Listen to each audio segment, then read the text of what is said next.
Bismillahirrahmanirrahim. Assalamu alaikum. Here is Dr. Ravi Yasmin Khosa. I hope you guys will be fine. Our subject is waves and oscillation. Let's see what we have today. So our topic of today is energy of simple harmonic oscillator. हमने देखा था simple harmonic oscillator में दो तरह की energies पाई जाती हैं, एक है पोटेंशियल एनर्जी और दूसरी है काइनेटिक एनर्जी।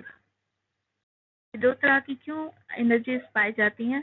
क्योंकि simple harmonic oscillator back and fourth move करता है, और जब वो बैक एंड फोर्थ करता है तो इस दौरान उसके अंदर दो एनर्जीज होती हैं, एक काइनेटिक एनर्जी और दूसरी पोटेंशियल एनर्जी। ये एक दूसरे में कन्वर्ट होती रहती हैं मूवमेंट के दौरान। जैसे कि यहाँ पे हमारे पास स्प्रिंग मैस सिस्टम है। इस स्प्रिंग मैस सिस्टम में एक मैस स्प्रिंग के साथ अटैच है और ये इस रेस्ट पोजीशन में है। उसके बाद जैसे ही इस पर फोर्स अप्लाई करते हैं, let's suppose we apply a force in a right direction, और इसको इसने एक डिस्टेंस किया, अराउंड एक्स डिस्टेंस कवर किया, और उसके बाद जैसे ही इसको छोड़ेंगे तो ये बैक एंड फोर्थ मूव करने लगेगा। ठीक है, तो जब ये बैक एंड फोर्थ मूव है तो क्योंकि इसकी मूवमेंट जो है वो कांस्टेंट वेलोसिटी के साथ नहीं होती, ये बॉडी एक्सेलरेट करता है, एक्सेलरेट करता है, तो एक्सेलरेशन में इसकी वेलोसिटी चेंज होती रहती है। और जब ये एक्सट्रीम पोजीशन पे होता है तो उस टाइम ये रुकता है और ये वापस पीछे मीन पोजीशन की तरफ जाता है, और जब ये रुकता है एक्सट्रीम पोजीशन पर उस टाइम उसकी वेलोसिटी क्या होती है, ऑलमोस्ट जीरो हो जाती है। तो तब यहाँ पे ये जो ऑब्जेक्ट है इस कंप्लीटली इलास्टिक पोटेंशियल एनर्जी होती है, और काइनेटिक एनर्जी इसकी उस टाइम जीरो हो जाती है। तो इसी वजह से हम ये कहते हैं सिंपल हार्मोनिक मोशन है, इसमें दोनों काइंड की एनर्जी पाई जाती है, काइनेटिक एनर्जी और पोटेंशियल एनर्जी, और ये सारी इसकी डिपेंड कर रही होती है इसकी सिंपल हार्मोनिक मोशन की वजह से। Okay, here we have potential energy of spring mass system, or in other word potential energy for simple harmonic motion. तो सिंपल हार्मोनिक मोशन में जो पोटेंशियल एनर्जी है उसको हम फाइंड आउट कर सकते हैं वर्क डन की फॉर्म में। तो potential energy in simple harmonic motion, it will be integral of work done along the distance। ठीक है, तो ये जो ऑब्जेक्ट है ये बैक एंड फोर्थ मूव करता है, तो इसका मीन पोजीशन से डिस्टेंस इंक्रीज और डिक्रीज होता है। तो इस तमाम दौरान में इसका जो वर्क डन है, इसी वजह से हम उसको क्या करेंगे, इंटीग्रेट करेंगे विद रिस्पेक्ट टू डिस्टेंस। तो पोटेंशियल एनर्जी हम ये मैथमेटिकली इस फार्मूले से फाइंड आउट कर सकते हैं, जब ये ऑलरेडी हमने देखा था। जब इसको इंटीग्रेट करेंगे तो एंड रिजल्ट हमें ये मिलता है हाफ के एक्स स्क्वायर। यहाँ पे जो के है ये स्प्रिंग कांस्टेंट है और एक्स डिफाइन करता है डिस्टेंस को। ओके, तो ये जो काइनेटिक एनर्जी है, ये जो पोटेंशियल एनर्जी है स्प्रिंग मैस सिस्टम की, ये डिपेंड कर रही है किस पर, डिस्टेंस पर डिपेंड कर रही है। यहाँ पे जैसे हमारे पास स्प्रिंग मैस सिस्टम है, और अगर हमने maximum potential energy find out करनी हो तो हमें क्या, क्योंकि ये डिपेंड करती है डिस्टेंस पर, और मैक्सिमम पोटेंशियल एनर्जी कब होगी, जब इसका डिस्टेंस ज़्यादा हो, क्योंकि पोटेंशियल एनर्जी यहाँ पे क्या है, डायरेक्टली प्रोपोर्शनल टू डिस्टेंस है। जितना ज़्यादा मीन पोजीशन से डिस्टेंस ज़्यादा होगा उतनी ज़्यादा हमारे पास क्या होगी, पोटेंशियल एनर्जी होगी।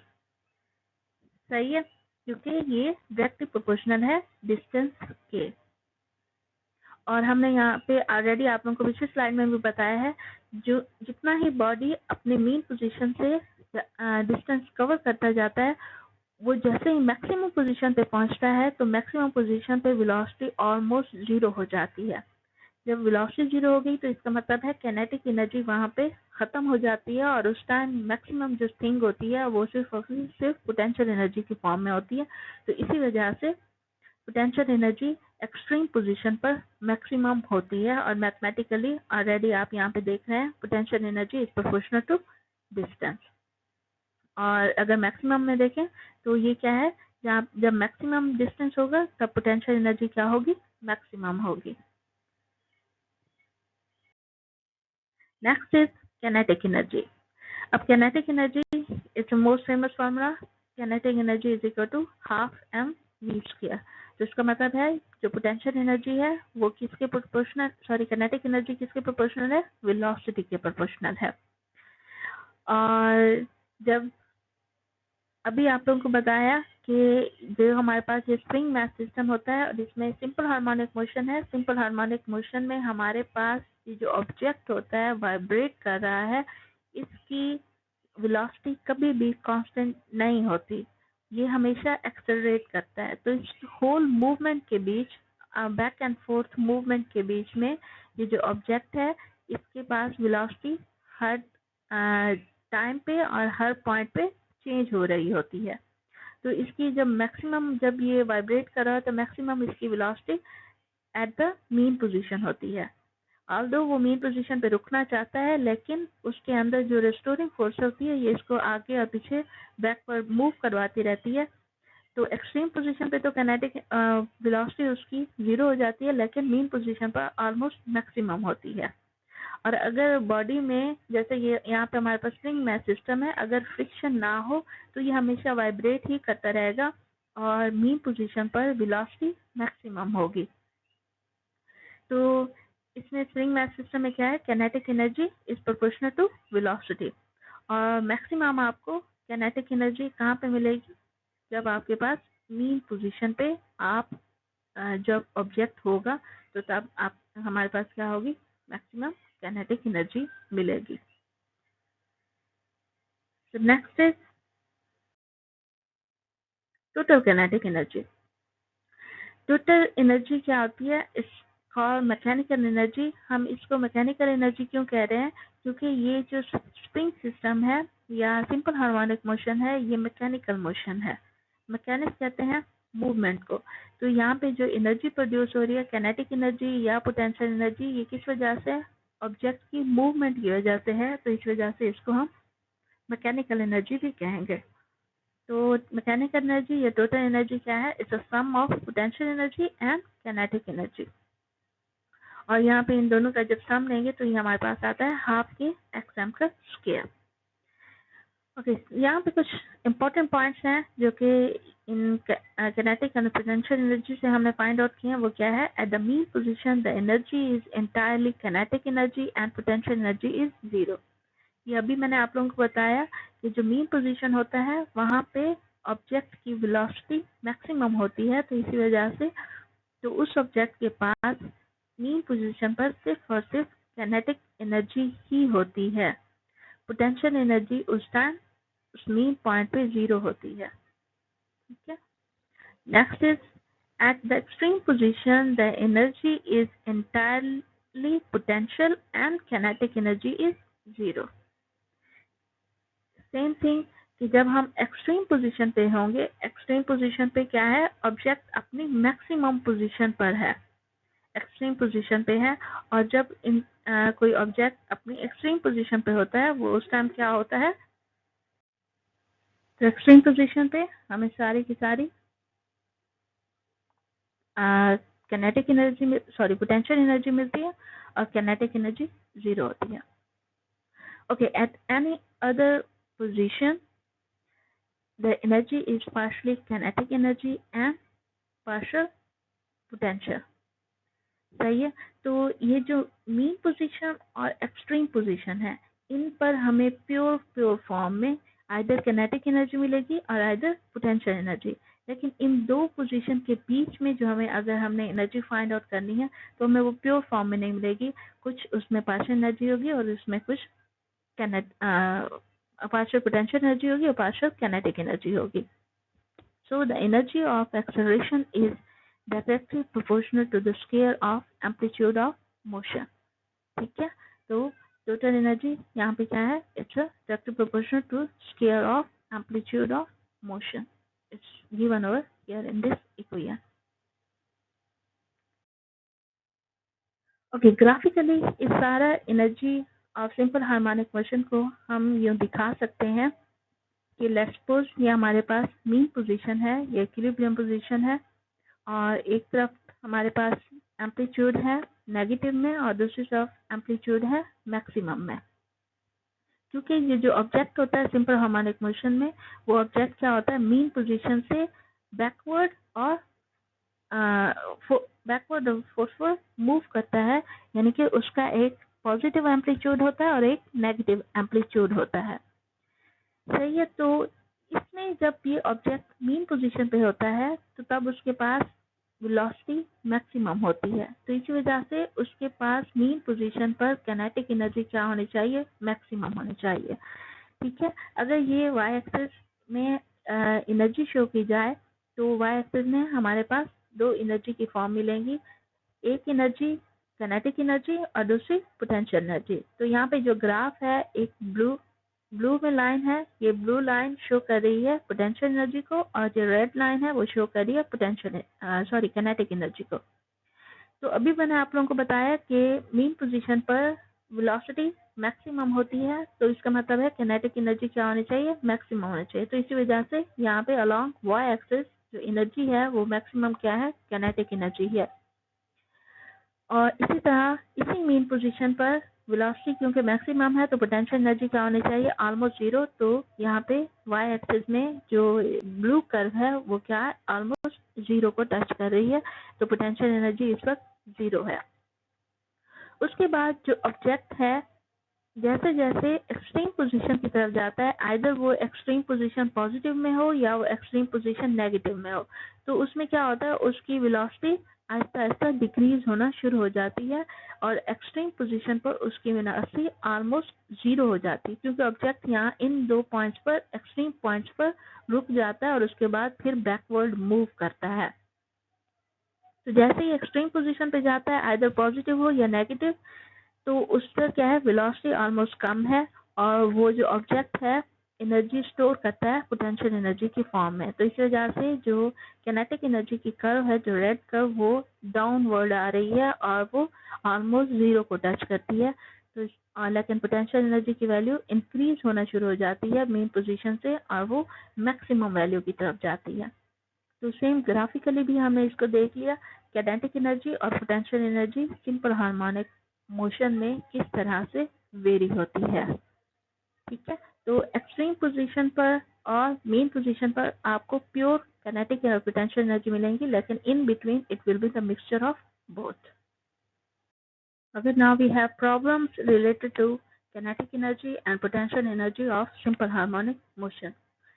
The first problem is a 0.5 kilogram cube attached to a spring for which force constant is 20 Newton per meter oscillates on a horizontal frictionless track. ठीक है। तो ये सारा गिवन डाटा है और उसके बाद कैलकुलेट क्या करना है, calculate total energy of the system and maximum speed of cube if amplitude of motion is 3 centimetre. Find velocity, determine instantaneous potential energy and kinetic energy when displacement is 2 centimeter। ठीक है। इसको आपने पहले गौर से देखें, इसमें क्या दिया गया। सबसे पहले जो गिवन डाटा है वो क्या है, एक मास दिया गया है और वो मास कितना, 0.5 किलोग्राम। तो ये किलोग्राम है, SI यूनिट में है, इसको कन्वर्ट करने की कोई जरूरत नहीं है। नेक्स्ट इज फोर्स कांस्टेंट दिया गया, वो कितना है, 20 न्यूटन पर मीटर, वो यहाँ पे दिया गया 20 न्यूटन पर metre. Next is amplitude. Amplitude क्या है, मैक्सिमम वो कितना है, 3 सेंटीमीटर। यहीं पे बताया गया calculate the total energy of the system and maximum speed of the tube if amplitude of motion is 3 centimetre. ठीक है। तो एम्पलीट्यूड यहाँ पे दिया गया है वो 3 सेंटीमीटर है। इसको हम पहले कन्वर्ट करेंगे ऐसा यूनिट में, वो क्या होगा, 0.03 मीटर।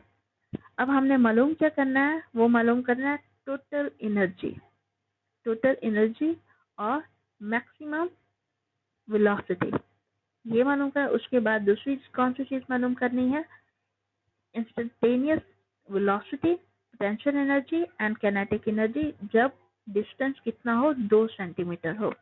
यहाँ पे जो 3 सेंटीमीटर डिस्टेंस दिया गया ये मैक्सिमम है, मैक्सिमम डिस्टेंस 3 सेंटीमीटर है। और दूसरा ये है इंस्टेंटेनियस डिस्टेंस, यानी कि मैक्सिमम से जो डिस्टेंस एक और है, यानी कि मीन पोजीशन और मैक्सिमम के बीच में एक और डिस्टेंस है, वो कितना है? 2 सेंटीमीटर। ठीक है, तो वेलोसिटी, काइनेटिक एनर्जी और पोटेंशियल एनर्जी मालूम करनी है इस डिस्टेंस के लिए, 2 सेंटीमीटर मैक्सिमम से पीछे 2 सेंटीमीटर के लिए।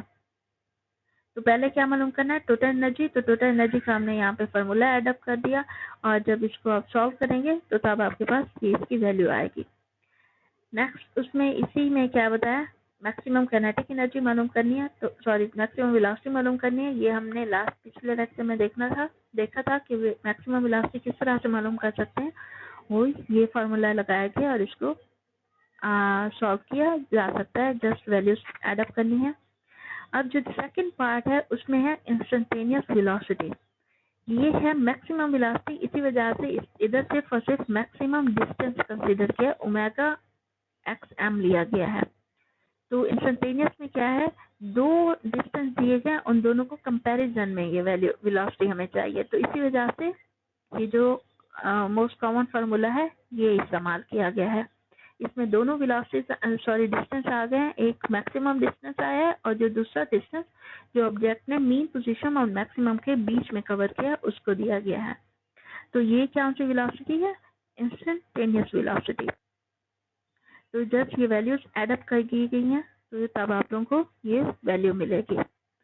और फिर क्योंकि काइनेटिक एनर्जी और पोटेंशियल एनर्जी मालूम करनी है, तो जस्ट इनकी ये वैल्यूज राइट की गई हैं। पोटेंशियल एनर्जी का फार्मूला क्या है? Half K x square. तो ये हाफ की जगह पे इनने 0.5 लगाया है।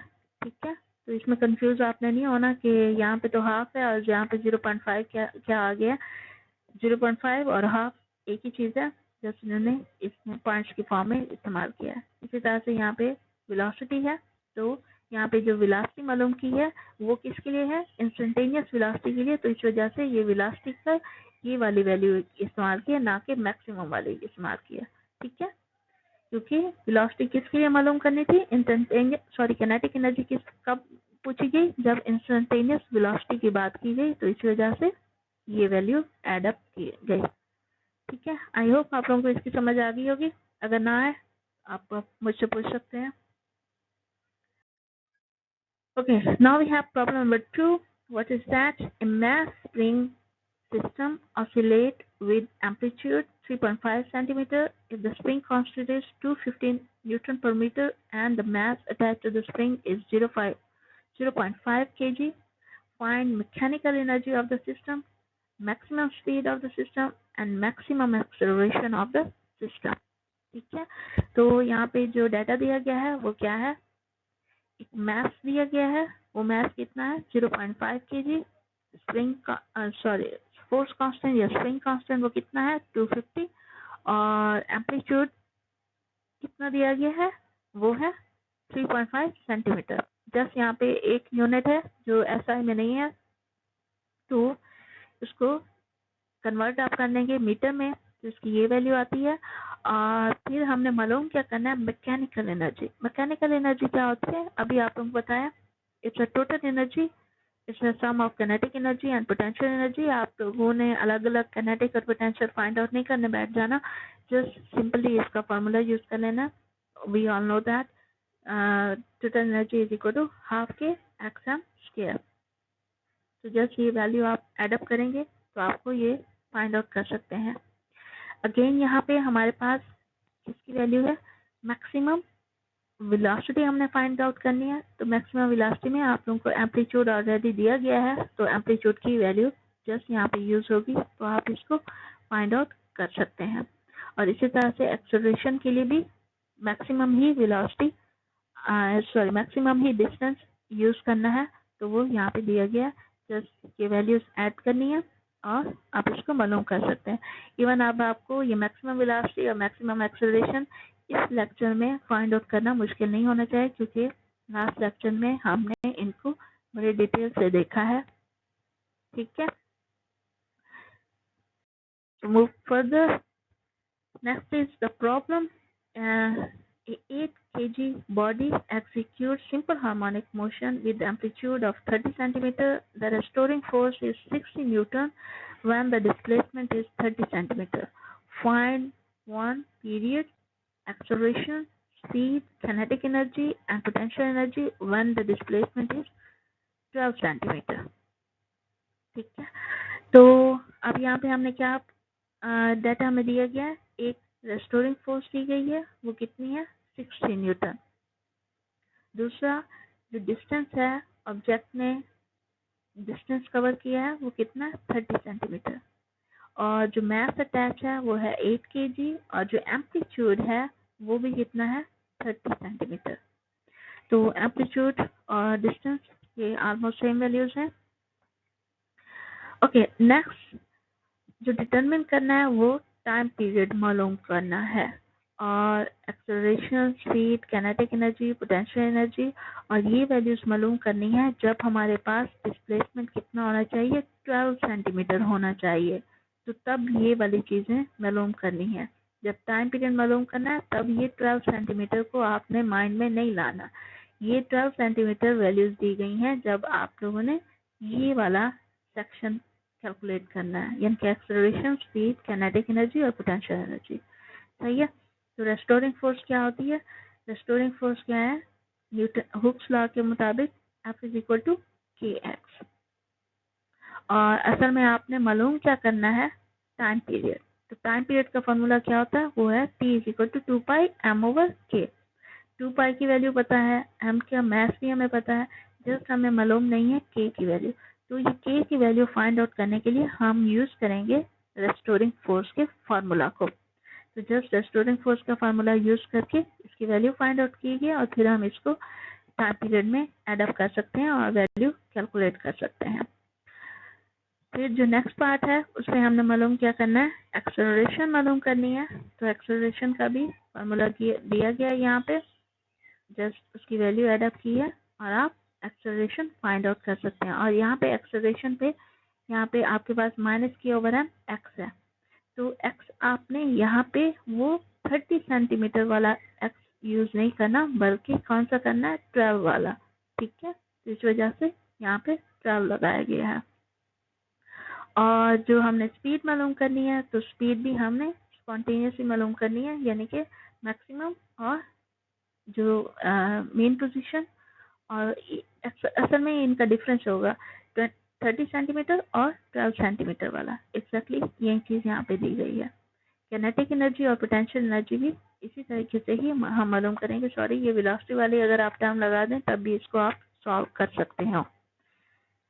ठीक है, तो ये इसको आप इजिली सॉल्व कर सकते हैं। यहाँ पे सारी वैल्यूज दी गई हैं। अगर फिर भी कोई प्रॉब्लम हो तो आप मुझसे पूछ सकते हैं। Now we have problem number 4. The block spring combination is stretched in a position x direction at distance of 11.6 centimeter from the equilibrium and release. What is total energy stored in the spring? What is maximum velocity of the block? What is maximum acceleration? Given k is equal to 221 Newton per meter for spring and mass attached to the spring is 2.43 kg. ठीक है, तो इस सारे इस data में जो हमें given data है वो क्या है? एम्पलीट्यूड दिया गया है, वो कितना है? 11.6 सेंटीमीटर। इसको मीटर में कन्वर्ट किया, स्प्रिंग मास दिया गया है और मास दिया गया है। अब मालूम क्या करना है? टोटल एनर्जी मालूम करनी है, और maximum velocity, maximum acceleration, position, velocity, acceleration, तो ये सारी चीजें हमें मालूम करनी है। पहले पहले क्या मालूम करना? Total energy. टोटल एनर्जी का ये सिंपल सा फॉर्मूला है, या ऑलरेडी आप लोगों ने याद हो चुका होगा ऑलमोस्ट आप लोगों को। काइनेटिक एनर्जी, इसकी वेलोसिटी हाफ mv², सिंपल सा फॉर्मूला। और इसी तरह से आपने काइनेटिक एनर्जी से further velocity, maximum velocity find out करनी है, और ये यहाँ पे दी गई है। नाउ वी हैव एक्सेलरेशन, और एक्सेलरेशन का भी ये हम फार्मूला इजीली यूज कर सकते हैं। ठीक है, इनमें कोई डिफिकल्टी नहीं है, जस्ट आप लोगों ने इन पे थोड़ा सा गौर करना है। सारा डाटा और सब कुछ यहाँ पे दिया हुआ है। Okay, so this was all. और आप लोगों ने जो भी असाइनमेंट्स इससे पहले जो लेक्चर्स में दी गई हैं वो आप लोगों ने मुझे नेक्स्ट वीक में जमा करानी है। और जो आप लोगों को कोई डिफ़िकल्टी हो इनको सॉल्व करने में या कुछ भी समझ ना आया हो तो आप मुझसे कॉन्टैक्ट कर सकते हैं। Okay, good luck for that. See you next time. अल्लाह हाफ़िज़।